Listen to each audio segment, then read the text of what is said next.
당뇨 환자들이 가장 힘들다고 하는 것은 무엇일까요? 바로 식단 조절입니다.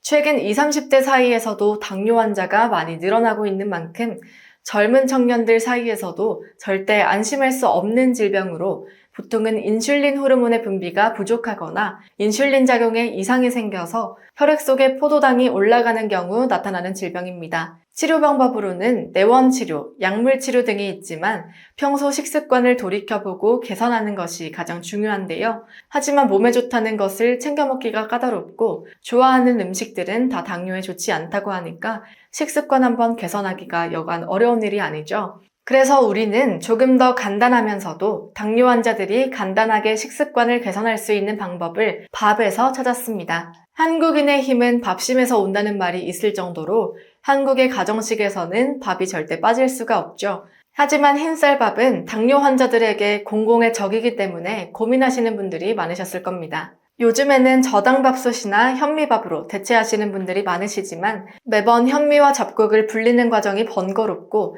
거친 식감이 별로죠. 이것은 지금 여러분의 부엌, 냉장고 안에도 있으실 텐데요. 지금부터 이것으로 활용할 수 있는 식재료 3가지를 알려드리겠습니다.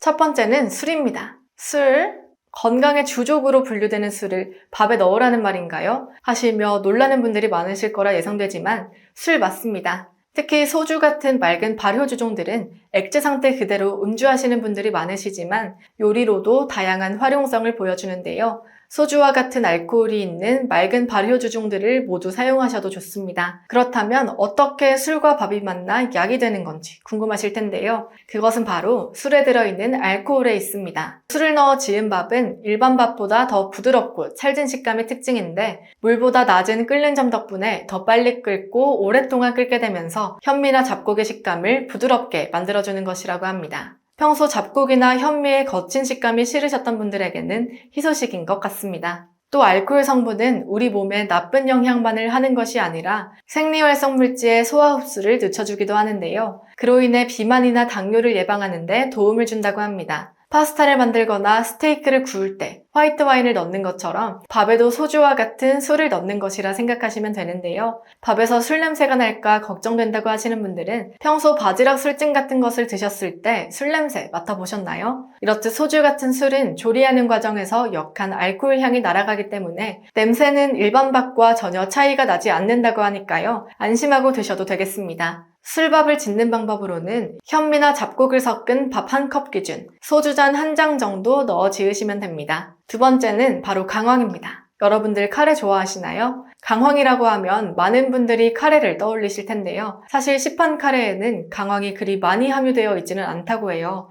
그렇다고 해서 직접 강황 가루를 사용해 카레를 만들어 먹을 수도 없는 노릇이죠. 최근에는 손쉽게 강황 파우더를 구할 수 있기 때문에 밥에 강황 파우더를 넣어서 밥을 지어 먹어보시는 걸 권합니다. 실제로 카레를 주식으로 먹는 인도인의 알츠하이머 발병률은 미국인의 알츠하이머 발생률의 4분의 1 정도에 미친다고 하는데요. 그 정도로 강황은 우리 몸에 아주 이로운 식재료입니다. 강황에 함유되어 있는 커큐민이라는 성분은 강력한 항산화 작용을 해서 세포의 산화를 방지하고 염증을 억제하며 치매를 예방하는 물질이라고 합니다. 하지만 커큐민의 신체 흡수율은 1%로 아주 낮은 편인데요.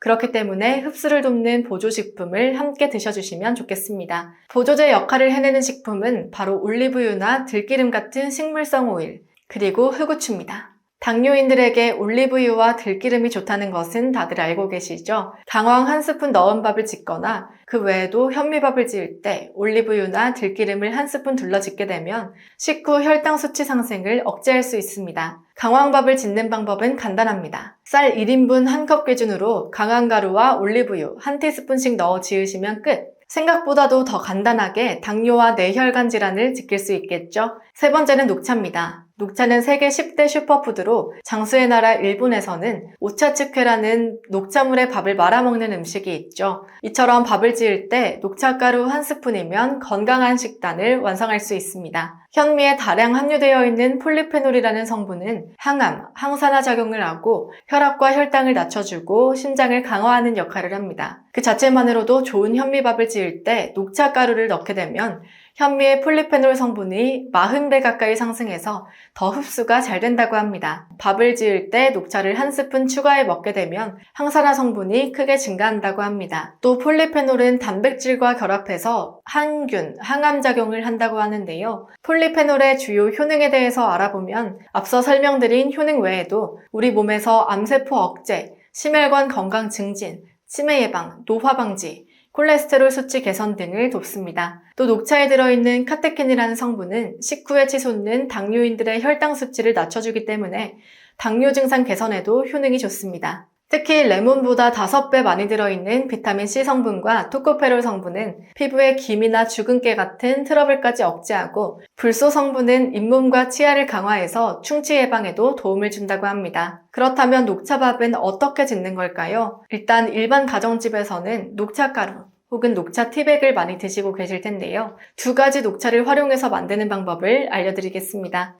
녹차 가루를 활용하실 때에는 쌀 1컵당 녹차가루 1티스푼을 넣어 잘 저어 지으시면 되고, 녹차 티백을 활용하실 경우에는 티백을 우려낸 물을 활용해서 밥을 지으시면 됩니다. 하지만 녹차밥에서 주의하실 점은 녹차에 있는 다량의 카페인 성분이 함유되어 있는 만큼 카페인에 예민하신 분들은 주의하셔야겠습니다. 이렇게 오늘은 술, 강황가루, 녹차가루를 활용해 당뇨와 혈관 건강에 도움을 주는 밥 짓는 방법과 효능을 알아봤는데요. 지금 당장 시작하실 수 있도록 간단한 방법만을 추려봤으니까요.